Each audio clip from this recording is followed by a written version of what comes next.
right, everyone, welcome in Red Sox Beat, CLNS Media, the leading online provider of audio and video coverage for your Boston Red Sox. On Twitter at Red Sox CLNS for all the Sox coverage for the network, at CLNS Media on Twitter for the whole network. Show is Red Sox Beat Podcast on Facebook. Don't forget to rate, review, subscribe on iTunes. Go click that button so every week we come right to your inbox. Jess Thomas back alongside me this week. I am Jared Scally. Jess, welcome back. Welcome home. Thank you. I can't believe I missed the Jen McCaffrey and the Hanley news, but we'll catch up with that later. That's definitely an interesting thing that we're also going to talk about here today. So, if it sounds like I have more energy, it's because we're recording this at noon on Sunday and not 10 o'clock in the pitch black darkness. So, without further ado, we welcome on Chris Cotillo, newly of Masslive.com, news Red Sox beat writer, just graduated college. And Chris, you make me feel like I wonder what I'm doing with my life. Yeah, I'm glad to definitely be in this new job. Coming home and after four years at UNC, it's going to be exciting to be covering the Red Sox and my hometown team. And just started last Tuesday, and I'm going to start my game coverage this week at Fenway. So it's obviously a really exciting time and a really exciting team to cover. So I'm happy with it. Nice. And it seems like everyone on Twitter has been very welcoming to have you on board, which is good. Chris, we're going to jump right into it because there's a lot going on with this Red Sox team, and I'm intrigued. Obviously, outside looking in, you haven't been at Fenway all the time, but right away I want to hit you with the hard-hitting question. The Red Sox just put Pedroia on the DL again, and now is how concerned should we be with Dustin Pedroia going back to the DL? Is this going to linger past the 10-day? And we'll get to Mookie too, but Pedroia is a story because of the whole Hanley move and everything like that too. So what's your take on this Pedroia situation, and what do you think is really going on? Yeah, he's obviously an aging player and a guy who dealt with, that surgery over the winter, came back and, people thought he was ready and struggled when he was in the lineup. Obviously, back on the DL now with some recurring soreness. I don't think it's really fair to say they rushed him back just because they took so long and he rehabbed and they really went through the plan with not a lot of setbacks. He was in Fort Myers for a while, and but when he went back up, he was just not, feeling 100%. So he's going to, meet with the doctors who worked on the surgery and really kind of talk with the medical staff to see why it's not back to 100%. And, I think exercising caution in that situation is probably a good move. I know it's frustrating for fans, especially, on the heels of that Hanley move. But, if he's not 100%, you don't want a guy, at a bigger risk of a long-term injury. So putting him back on the DL, the timing wasn't great, and kind of the circumstances around it wasn't great. But it's if he couldn't go 100%, then it's the right move in my mind. Go down the injury line, Chris. Just scoot over to Mookie Betts real quick while we're on the subject, because he just got put on the 10-day DL too. It seems like everyone in the clubhouse is just cautionary. It sounds like if it was September or even just later in the year, he might be on the field. How concerned are you with Mookie Betts' injury compared to like Dustin Pedroia's? Yeah, it sounds like it's more of a minor thing. They waited a little bit for the DL stint. I think, you might have been able to line up things a little bit better if you pulled the trigger on the DL just a little bit earlier with him. But, they did what they did and made it retroactive for as long as they could. So he'll be back in a few days. And, it's the same thing, exercising caution. Obviously, it hurts to not have him and Pedroia for a very important series against, a team that you're probably going to face in the playoffs and in Houston and some national primetime games here. But, again, it's the type of thing where if this was the playoffs, he would be playing, but there's no need to rush these guys when there's a 162-game season. He's been playing well, and you want to keep everybody as healthy as possible for the long run, as we're still pretty early in the year. So, Chris, now we kind of teased the Hanley thing. Obviously, they released him. Then Pedroia came back and got hurt. Then Betts got hurt. So my question for you is, we're seeing these Houston games. They're kind of back and forth. Do you feel like the Sox still have enough firepower in the offense with, J.D. Martinez, Benintendi on fire, Mitch Morrill, and Mookie Betts, or are they going to be missing Hanley? Was that a bad move, in your opinion? Yeah, it's still, a great problem to have is how many bats they have, but I think the Hanley move, I think there was a lot of factors with it. Alex Cora came out and said straight up that he was the one that came up with it, and Dave Dombrowski agreed and said that Cora was the one that really kind of drove that move and wanted it to happen. I think there's a lot of factors. He was struggling. They needed a roster spot positionally. It kind of cleared everything up, and he's a guy that they knew was not going to be happy on the bench. Plus, they're not going to say this publicly because, you never say it's a business move publicly, but that vesting option, they were never going to let him hit that, and that was going to be an awkward storyline for the rest of the year. So it was a kind of a creative move, I think, in more ways than people think. People kind of think it was a stupid one, but hindsight's 20/20. Yeah, if you have Mookie and Pedroia both out, you're going to want a potential big bat in your lineup. But Hanley has not been producing, over the last month as a big bat would. So, there's a confluence of factors that really led to him getting cut, and we'll see where he ends up the next few days, and if he's able to kind of reinvent himself for the rest of this year before hitting free agency in another city. So follow up on the Hanley thing for a second. Like, do you think that, because Ken Rosenthal came out and said, hey, we don't believe it's not just that factor. There's also the factor of they want the young kids to be leaders, and no one's really going to step up with Hanley in the clubhouse. How much of a factor is that young blood in the clubhouse also a factor of Hanley being gone too? Yeah, I think there's a lot of similarities between, the two Ramirez we've seen in the last decade in Boston, Hanley and Manny. And, Manny was obviously more of a superstar when he was here, and Hanley, struggled at times. But it's, I think, there is kind of that prima donna attitude that some people thought. Again, I have not been in the clubhouse yet and have not, been on this beat for a long time. So it's not fair for me to say, that I've seen things in person. But it's just, a lot of people in the media have said Hanley was probably not the greatest clubhouse influence this year. He seemed to be more of a fan favorite and doing a lot of stuff and goofy stuff. And, but you don't want it to end like it did with Manny 10 years ago and think about, him basically begging for a trade at the end, holding up a sign that said, trade me for Brett Favre or whatever that was towards the end, and kind of have that awkward situation where, it's influencing a young team. I think, he obviously is one of the older players on the team. And so to have him, potentially not happy and behaving, badly as a bench player is not something you want. It also is a bad look to have an expensive player on your bench. So, it's obviously, I think it's something really impressive almost in this whole situation is that they could strike out so badly on Rusney Castillo, Sandoval, and Hanley Ramirez and have all those guys for, hundreds of millions and get no production at all out of those guys.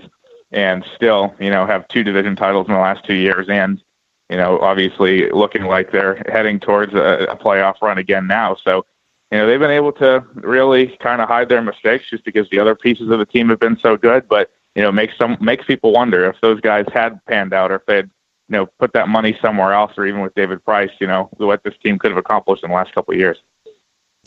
So let's move to the pitching a little bit here, Chris. Obviously, another Chris Sale, struggled for the second straight game here against the Astros this time around. Are you concerned with Chris Sale? Just obviously with him not pitching as well against the better teams that he's faced recently, and then I guess the rest of the rotation too. With Price is kind of here or there. Obviously, Pomeranz hasn't been good. Porcello's been up and down recently. So, are you concerned about starting rotation and most specifically Chris Sale? I think with Sale, we always kind of. People get on him for the 1 or 2 bad starts when he's excellent all the time. So if this, goes one more start and maybe not as crisp as usual, maybe a little bit of concern. But, that the Braves team is pretty good that he faced and struggled against, here at Boston. And then Astros on the road is not an easy sell at all. And obviously you're going to have to pitch better than that if they face off in the postseason. But I think, it's a little too early to be really worried about him. Pomeranz, obviously, there's some cause for worry. Price actually, I didn't think pitched that badly last night, but, he's a guy who's, obviously always a storyline around here and kind of tries to be a storyline no matter what, even if things are going great. We saw with this moves forward.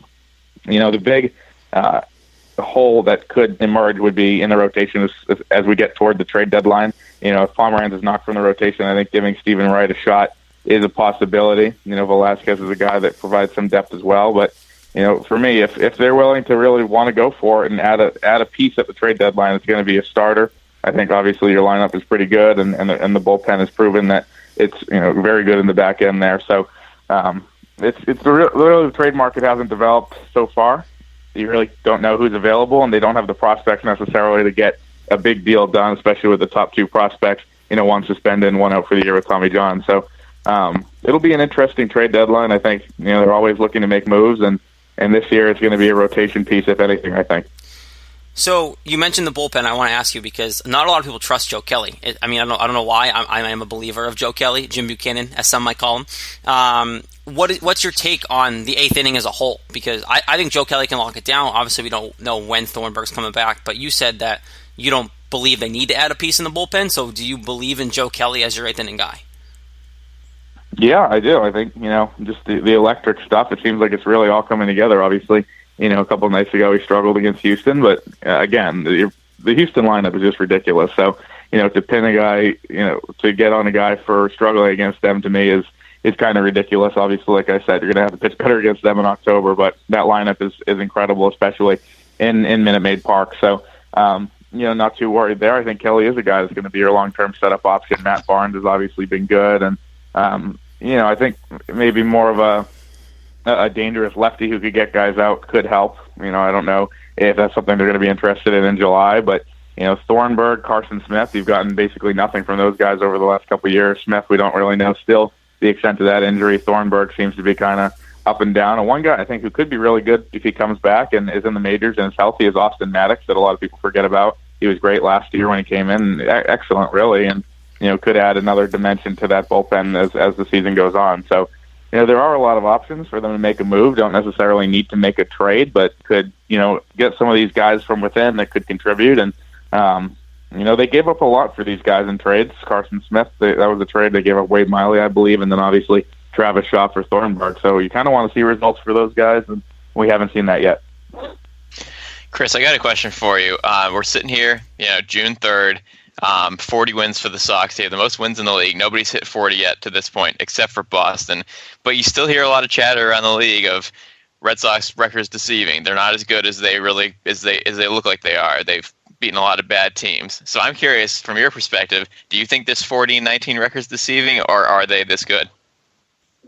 What do you? That's kind of questions. What do people want them to do? They've taken care of business when they've played the bad teams, and obviously you really measured up when you play teams like Houston, Cleveland, the Yankees. I think 4-game series in Houston, it's 2-1 right now. If they're able to split on the road, I think you take that tonight. And for me, it's obviously that's a criticism that's always out there, and but at the end of the day, the record's the record. They have the best record in baseball. They've had a lot of issues. If you talked about the rotation, performing how it has. Since the beginning, with Pomeranz being so bad, Porcello being up and down, I think you definitely take this 40-19 situation. If you knew that, and that Mookie was going to be hurt for a stretch, Pedroia would have a setback, and then Hanley was going to get released, all those types of problems, and the whole David Price Fortnite thing, all the bad stories. It doesn't seem like that's coming from a 40-19 team, and here we are. So it's great. It's great from a coverage standpoint because the team's great, and there's still controversy and there's still problems, and a lot of good stories that always come out of it, but. Hopefully for their sake, things can die down a little bit and be, a little less rocky as they keep winning, in the next couple months. And a lot of good games against good teams coming up. Obviously, the Yankees a lot, Cleveland, Houston. So that's really the measuring stick. And I think another piece of this is that there's just not that many good teams. We talk about, parity in some leagues, and in this league, it's very polarized because a lot of teams are trying to lose. We see the Rays who overperform and, are about 500. To last week trade Colomé and Denard Span, and they're basically saying even if we're overperforming, we're still going to make these trades. We're still committing to this rebuild all year long. So it's fascinating to see these teams and their commitment to lose as they try to tear things down. And a lot of good teams are going to really capitalize on that and rack up the wins against them. Is that a good thing for the league, Chris? Like, it seems like tanking. Well, I mean, it's talked about in the NBA all the time. The tanking, Riggins to get Wiggins when he got drafted, like all that kind of stuff comes out. Is it good for baseball? Do you think it's going anywhere? Do you think it's actually going to be this trend that keeps going? Because Houston tremendously rebuilded by sucking. Yeah, it's obviously you see cases of it working. Kansas City did it. The Cubs obviously did it, and the Astros. That's your last 3 World Series champions, so you can't really hate on it when it works. But when you have 20 teams doing it, it's only going to work for 1 or 2 of them, and it's not going to work for the others. So I think it's not great for baseball when it happens at this rate. We saw a lot of teams not want to participate in free agency and that whole controversy that happened over the winter. If you think about the teams that actually made the moves, the Padres are the only exception with the Hosmer move. The Astros went out and got Cole. The Red Sox got Martinez. The Cubs got Darvish. Those types of moves where moves of the rich getting richer, and you didn't see a lot of teams really go out and be aggressive. And a lot of these bad teams, with the exception of like the Giants, the Phillies, and the Padres, really just look to tank. So it's not good for baseball when you can predict the 6 division winners on opening day and have pretty good certainty that you'll be right. Obviously, things are not necessarily lined up so far this year, but they weren't at this time last year, and it ended up being the 6 everybody thought. I think that is a problem. So we'll see where it goes. I don't know what will happen in the next CBA to try to quell that, but the owners are not happy. The Players Association probably is even less happy with how things have gone. So we'll see how it transpires. But overall for the league, it's good if you're one of those good teams, but not for the overall health of the league. Chris, I'm curious your thoughts on this. Who has been the most surprising team in the league this year, and then who has been like the biggest disappointment for you? Yeah, I think you kind of look at the teams that we thought that were going to be good, and obviously the Red Sox, Yankees, Houston, Cleveland were right in there. I think Seattle has been a team that has been a pleasant surprise for me, and in the National League, I think Atlanta has arrived a little bit earlier than a lot of people anticipated. I think a lot of people really thought that would be another year or two away. The fact that they're right in that race in the division is very impressive. I think they're a surprise team to me. And really in the disappointing one, I think, the Dodgers, obviously, they're still right in there in the thick of things in the West, but, people expected them to be dominant. Obviously, you can't expect the injuries to Turner and Seager, but that's still very tough to, not be, what was expected after a World Series run last year. And, the health has been an issue. So it's still very early. I think, the races are still very tight in a lot of ways. The Central and the whole National League is tight races with 2 or 3 teams involved, in some cases 4 teams. So there's a lot of baseball left to be played, but nobody's really out of it. The Nationals and the Dodgers started out pretty rough and looked like they were out of it, and have played better to get back into contention. So it'll be fun in the National League, and I think in the American League it's really, Red Sox, Yankees, Cleveland, and Houston. Seattle's, finally seeming like they're contending for the first time in a while. Jerry DiPoto is going to keep making trades. He's going to, trade the stadium if he needs to get pieces so they can make a run. So they'll be a fun team to watch at the trade deadline, as they always are. And there's a lot of moves and a lot of games left to be played. So it's going to be a fun few months. All right, Chris, one more before we let you go. Back to the Red Sox real quick. Blake Swihart is an interesting situation the Red Sox are dealing with, and he is supposedly supposed to be catching this week. That's what Cora said. It was yesterday or this morning. But what is your take on the most valuable spot he can play for this Red Sox team? Because, I feel like it's about time he's going to get a shot behind the plate. But where do you see his future with the Red Sox if he stays on this team? Yeah, I think, obviously a catcher, they've had a lot of issues with production behind the plate offensively. Vasquez with a big home run last night, but, not someone you can consistently rely on. I think, giving Swihart a chance behind the plate, it kind of might limit your bench a little bit, but they're going to try it out to see if they can get some offense out of that spot. He's obviously available to play in a variety of roles. When you have both Mookie and Pedroia out, a guy that you can sub into those positions, really wherever.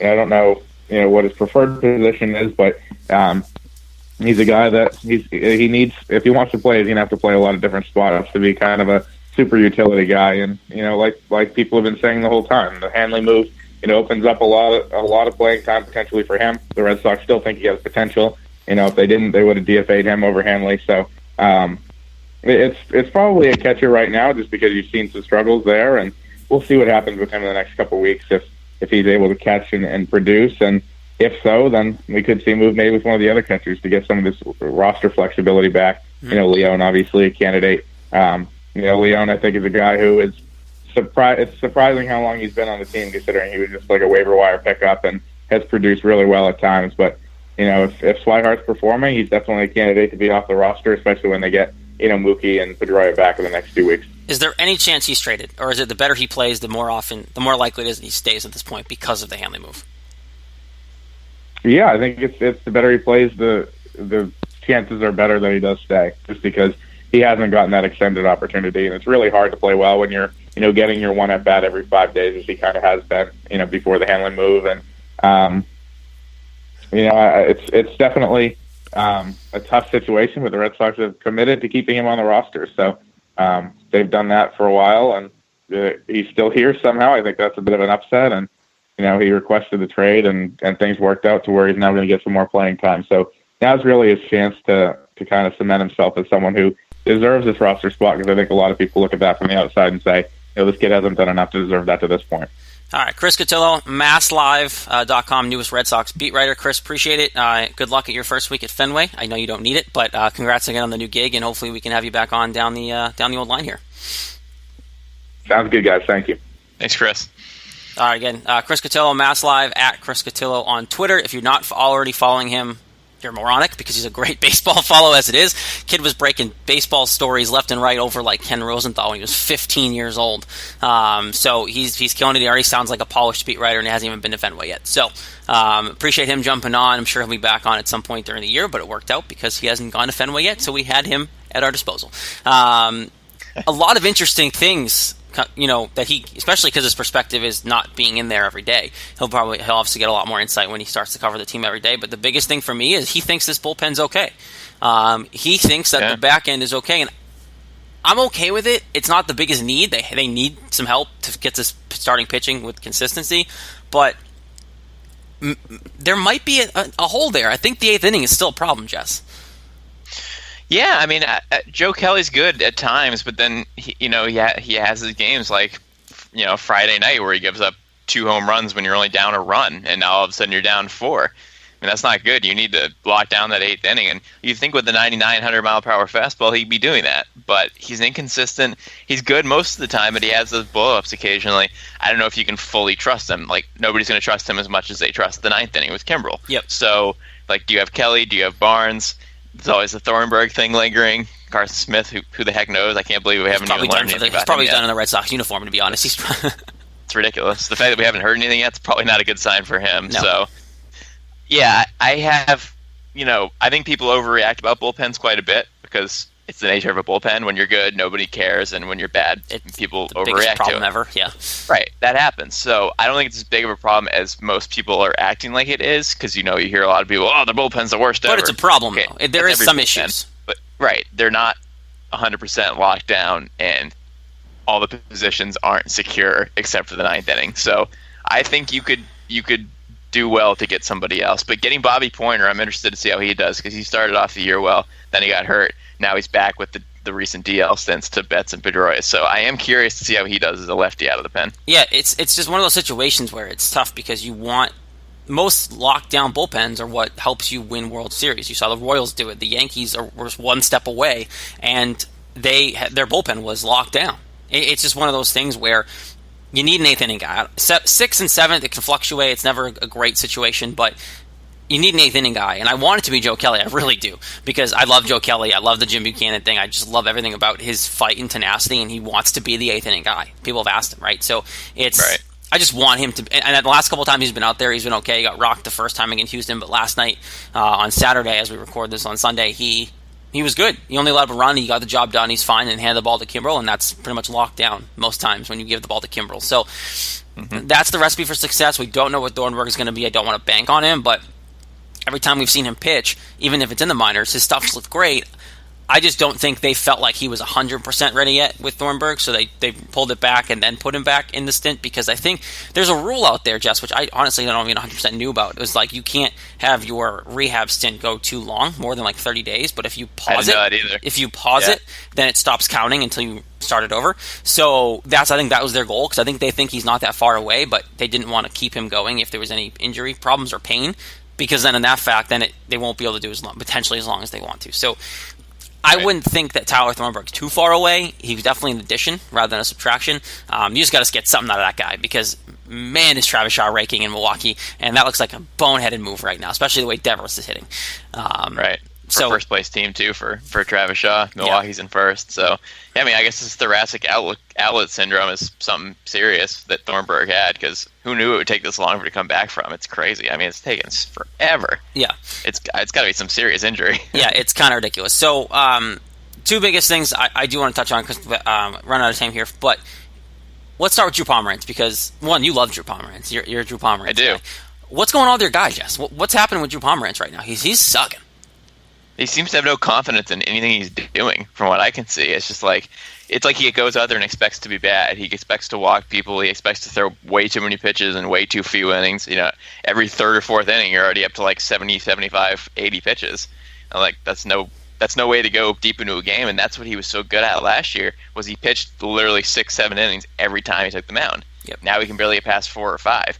So it seems like a confidence thing to me. I don't necessarily think his stuff's really that bad. He just isn't able to control it, and he's not able to go deep into games.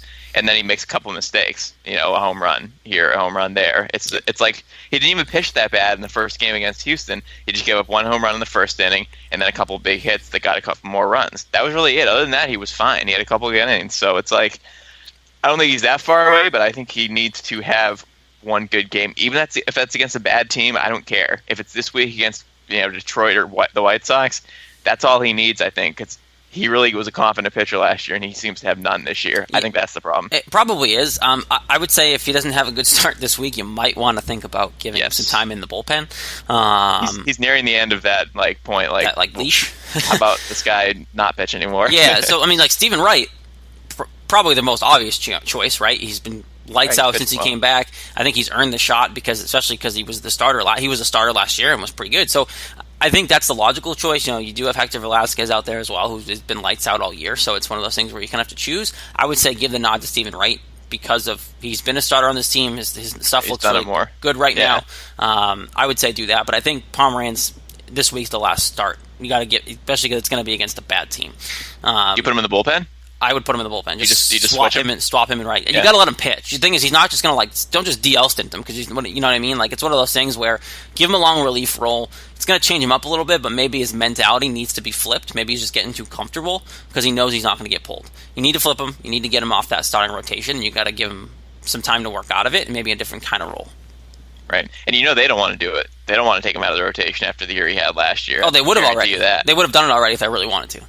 Right. So I think they're hoping and just banking that he's going to have a good start next week, and then just be like, all right, here he is. He's staying now. He's good. That's what you can tell us what they're waiting for. Other Sox news: Rafael Devers hasn't been good at all, which makes he's young, right? You have to think he's going to hit out of it, but you do have an option here to send him back down to AAA, let him work out of it.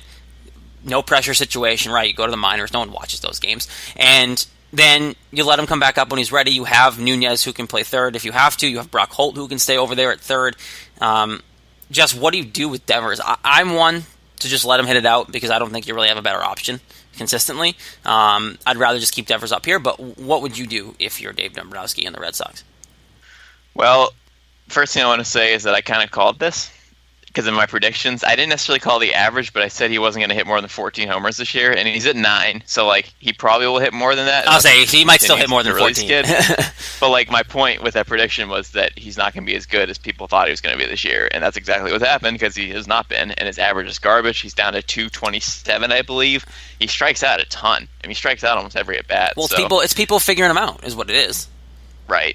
I wouldn't mind sending him back to AAA because he's young enough, he's 21 or 20, whatever he is. He's super young, and he's really a hole in that lineup now because he's still hitting fifth, sixth, and he's striking out 2 to 3 times a game, and he hasn't really done anything for quite a while. So I think that it might be a good idea to drop him for a minute. Nunez and Holt are both playing pretty well right now. Nunez has gotten some hits recently, so put him at second, put Holt at third, or vice versa, whichever one works better for you. I think that might not be a bad thing because I think Devers is in his own head. People are catching on to him, and he's striking out at an unbelievable rate. So he's really not doing anything for your team at the moment for the last 2 weeks. Yeah, no, and I wouldn't be mad either way. I think either way you're in a spot where it's not going to be a huge deal, whatever you do. But I'm just a fan in general of letting people just hit it out and figure it out. And because Me too, but when you have 2 guys that can do what he's doing or more, I think that makes more sense. It can be, and that's the thing. If you're going to send him down, it's got to be a week or 2. Get him some at-bats down there and bring him back up. Right. The longer he's down there, the worse his confidence is going to get. That's the only concern with me, is if you bring him down there, you got to be down there for a week, get some work in, get some extra at-bats, and then bring him back up. Because at a young age, he was given a lot, but for a good reason, right? He raked last year when he came up here. So you have to give him some time if you're going to do it, but it can't be too long. Because then the longer he's down there, that means you don't have confidence to bring him back up, and then he's going to feel stuck. Right. This would be a good time, though. I'm looking at his numbers. He's 2 for his last 20. So this is the prime time. This would be, if you're going to do it, now would be the time to do it. That's for sure. You're 2 for your last 20. Go down, Pawtucket, rake, hit the pitching that's not as good, get confidence, and come back up. Yeah. No, I think it wouldn't be a bad idea. But I am a fan of hit it out and figure it out, and just kind of go. I don't think they're going to do it. I think they're going to keep him here. No, I think they're going to keep him here too. And I want to get your take on this because we know Betts DL situation, we don't have to really worry about it. It's more of a precautionary thing. They've said it. He would be playing if it was later in the year, but he doesn't want to take one swing and be gone for the year. I get it. I'm okay with that. That's fine. But the Pedroia situation is what's really throwing me off, because Hanley was released, DFA'd, then released, for Dustin Pedroia to come back, assuming he was ready. Guy went 1 for 10, whatever it was. When he came back, couldn't hit. A couple nice defensive plays, but just didn't look right. And now he's back on the DL, and now you're over here without Hanley, and now you got to figure it out.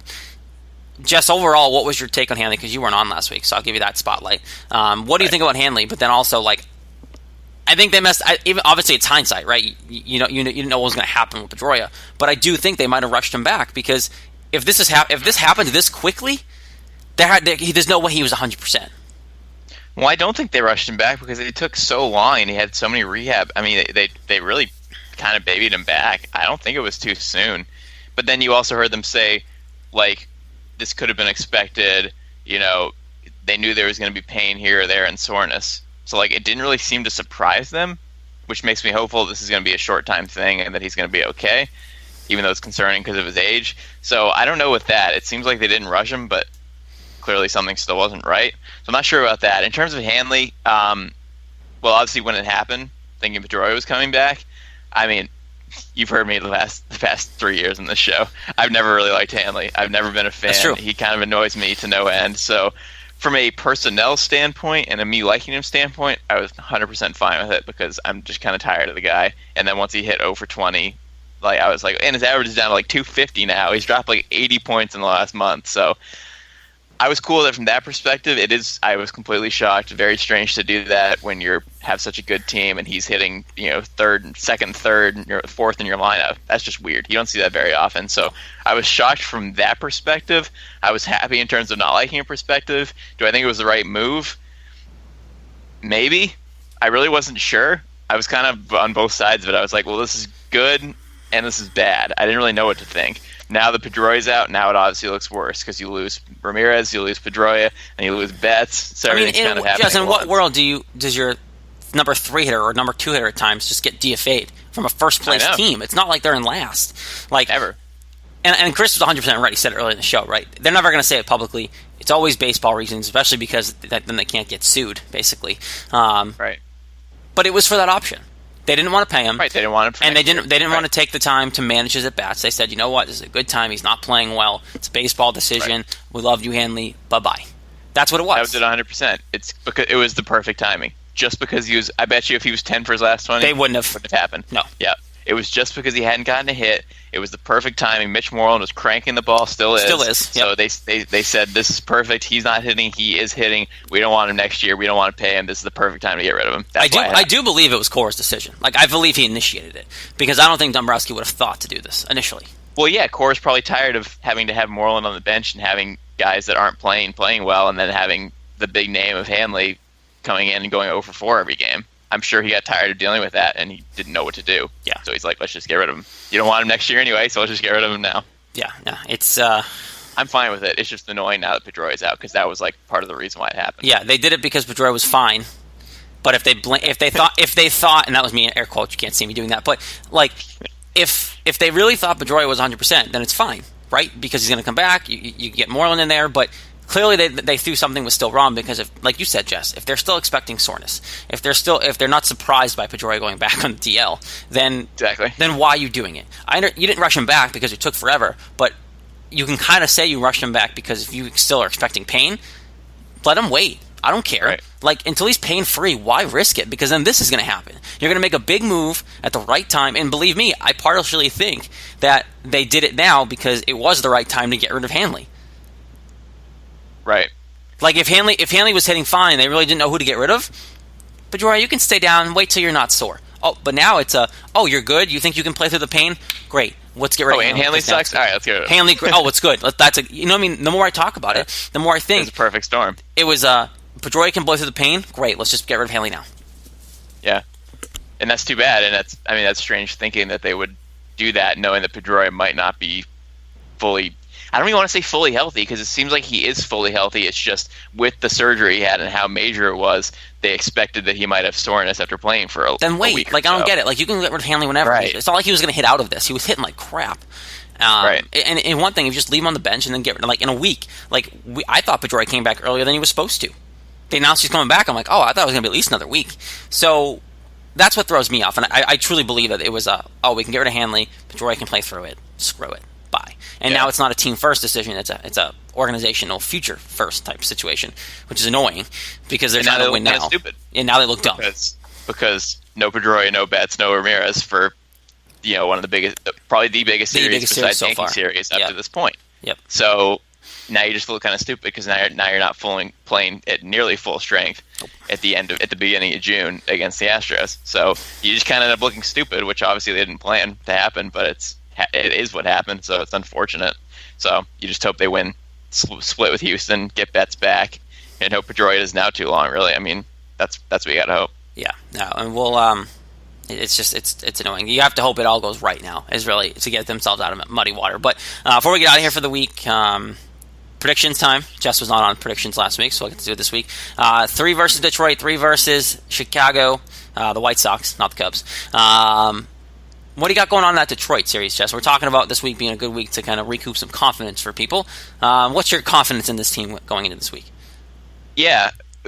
Good overall, but for this series I'm picking 2 out of 3, partially because the Tigers have won 4 games in a row and they're finally starting to figure it out a little bit. They're 28-30 right now. They are not one of the worst teams in the AL. They were for a while, but they're second in that horrendous AL Central, which is the most pathetic division. This is absolutely... Chris was talking about the bad teams in the league, 20 bad teams in the league. I mean, the AL Central is the worst of the worst. They make the NL West look good, and the NL West, the leading team, is 2 games over 500. So I think the Central is pathetic. Both these teams are in the Central, but Detroit has come back. They're only 2.5 games behind the Indians now at 28-30. They do suck on the road. They're 9-18 on the road, and this is obviously a road game because it's at Fenway. But even with that said, I don't know when Betts won't be coming back for the series. Their earliest to come back is Friday. So for all those reasons, I'm picking a win 2 out of 3. No, I like that, and I think you talk about cleaning up on bad teams. You've won some games against good teams, right? You win 2 out of 3 against Atlanta last week, which is a good team. We've talked about it with Chris too. Yes. They're a good team, up and coming. That's a good series. Sweep Toronto, Houston. Obviously, you're looking to split at this point. But against Detroit, I do think you take it. I think you go through because Erod's been pitching well. I do think Pomeranz bounces back, which means he's going to stay in the rotation, which is awful. Hopefully, I want him to be what he was last year. I want him to be what he was last year, but that confidence start, I think you get that confidence start, and then Chris Sale pitching against Detroit. You have to think he comes out and pitches well. I'm going with sweep against Detroit just because of the fact of who you have pitching. Okay, knocking Detroit back down a notch a little bit. Screw Detroit, they're terrible. So Chicago White Sox, definitely the worst of the 2 Chicago teams. You have Price, Porcello, Erod. Erod gets twice this week against the White Sox. Before you go, Jess, they're sweeping the White Sox too. They're sweeping this week. I hate 6-0. I hate to be optimistic, you know me, but like looking at who they're playing and the pitching, man, it's just the White Sox are garbage. So like if anything, it's going to be a sweep because they're just not playing well at all, and the Red Sox need this kind of week, especially if they win tonight against Houston. I think they'll ride that split momentum and kind of take care of this week and then go on the road for a little bit. Yeah, I like your thought process. It's really, the Sox are 20-8 at home, and the Tigers, as I said, 9-18. The White Sox, even worse, 8-19. These are the second and third worst road teams in the American League, so that's not saying a whole lot for them against a 20-8 Red Sox team at home, which is the second best in the AL. So I like what you're thinking. I'm going sweep as well over the White Sox. It's really hard not to pick a sweep when you've got a 40-19 team going against 17. It'll be different. The records will be different in 5 days, but Betts should be coming back starting that day. That'll give us a boost. a fresh Mookie Betts who hasn't played in a couple weeks. So if they don't sweep that series, I will be surprised, because that's 100% a series you got to sweep. So I got 5-1 this week, which is great. Put them back on track. They already have the best record in the league, and that will just add on to that. So I'm looking forward to it. Yeah, funky situation. The Red Sox are technically not in first place, but they are. It's a weird situation because all these games are getting canceled for the Yankees. They've played so many less. Yeah, they've played so many less games. And they got rained out again today. So they just keep, really? Yeah, they just keep getting rained out. So hopefully when these games get made up, they're not losing ground to the Red Sox aren't losing ground. But right now you're technically not in first place, but you have more wins. It's weird. But either way, 5-1 or 6-0 week, that's gonna change. That can really help change that tide and put you back up there by a couple games, depending on how the Yanks do. But we know it. It's going to be a chase between the two teams all year.